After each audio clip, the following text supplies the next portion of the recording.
Thomas the Tank Engine and Friends, Wooden Railway Adventures, Episode 172, Gordon's Last Hurrah. The engines were waiting patiently at Knapford Station when Stepney puffed in with the railway inspector. "Watch your tongue," chuckled Duck to Gordon. "If that lousy man can become a railway inspector, so can I," he replied. "Oh dear, where is my clipboard?" asked the inspector. "I must have forgotten it at the summer house. You there, Stanley, go get it for me." "It's Stepney, and no, I won't," he said crossly. "I have passengers to pull, not run errands for you." Stepney puffed out of the station, leaving Gordon and the inspector behind. "Lousy steam engines," he muttered. "Oh, you must be Gordon. Yes, I've read a lot about you." Gordon felt very proud. "Like what, if I may ask?" "You fell into a ditch once." "Is that all anybody remembers about me?" he asked crossly. "Oh, no, you've had other accidents too," continued the inspector. "Your whistle became jammed, you lost your dome on a viaduct, you crashed through a station wall, tumbled down a hill, got caught in a monstrous snowdrift, ran into a tar tanker—" "That's enough," interrupted Gordon. "And most recently, you are the direct cause behind one of the biggest accidents in Sodor's history." "That small tender-bender in the yard?" asked Gordon innocently. "That was minor, if you ask me." "Not in my opinion," said the inspector sternly, "and I see you're still pulling coaches after all those crashes. Terrible, terrible mistake by Sir Topham Hatt. Because of your horrendous safety record and your lack of ability to keep your wheels on the rails, I will no longer permit you to pull the express. Today is your last day."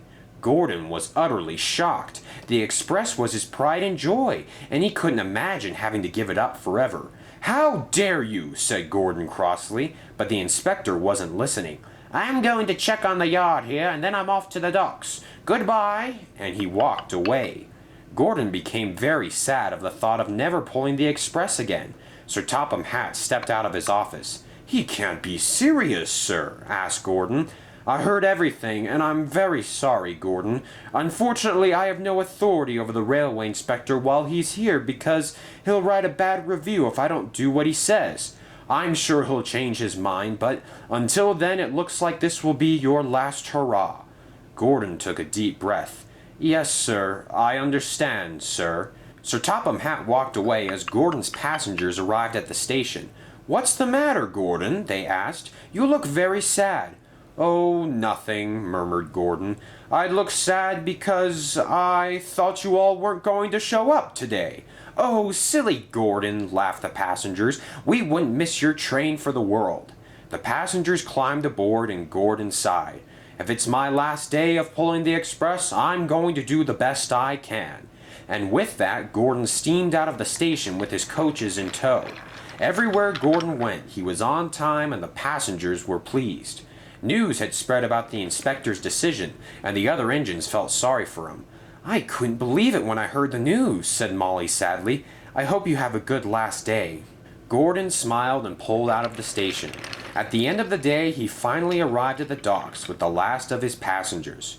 "Well, this is it," he mumbled sadly. "It looks like my express pulling days are over." Even James, who was poised to take Gordon's place, felt sorry for him. "This isn't fair," he said to Gordon. "Once the inspector leaves, I'm sure you'll be able to pull the express again."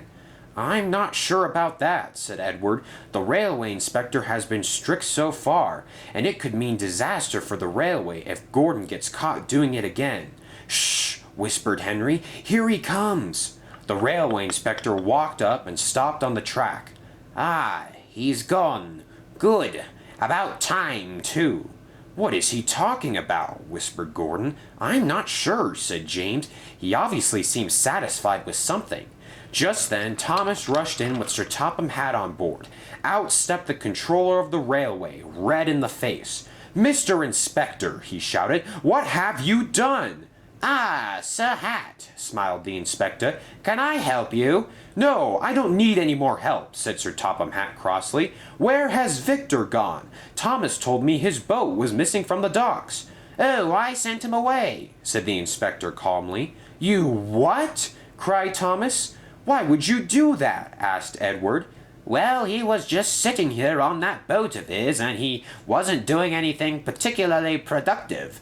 So I told him to leave, and he did. But he wasn't supposed to leave, cried Sir Topham Hatt. I was going to offer him a place on our narrow-gauge railway. His ship was too damaged to sail safely, so I was going to keep him. Oh, the narrow-gauge engines, said the inspector happily. I'm going to go see them. And he walked away, completely ignoring Sir Topham Hatt. The engines were shocked that Victor was gone. His ship won't last long at sea with all that damage, said Henry. Hopefully he'll turn around before it's too late. We didn't even get to say goodbye, murmured Thomas. He was a nice fellow, and I'm going to miss him. Gordon was crosser than ever. Sir Topham Hatt, this inspector is causing nothing but problems for our railway. You have to do something. I can't, said Sir Topham Hatt sadly. If I disobey the inspector's orders, he's going to give us a bad review. Who cares about a bad review, continued Gordon. Our passengers don't care about something like that. They've been riding on our trains for years, and they know we aren't exactly the safest engines out there. But they will still support us, I promise. This is your railway, and you give the orders. Sir Topham Hatt thought for a moment. You're right. This is my railway, and I give the orders. And my first order is that you continue to pull the express, Gordon. I'll send Captain and Bulstrode out to look for Victor. Continue with your regular jobs, my good engines. That man may be the railway inspector, but I'm the controller of the Sodor Railway. I'm not scared of a man with a mustache and a clipboard. That's the spirit, sir, whistled James, and the engines puffed away to finish their jobs.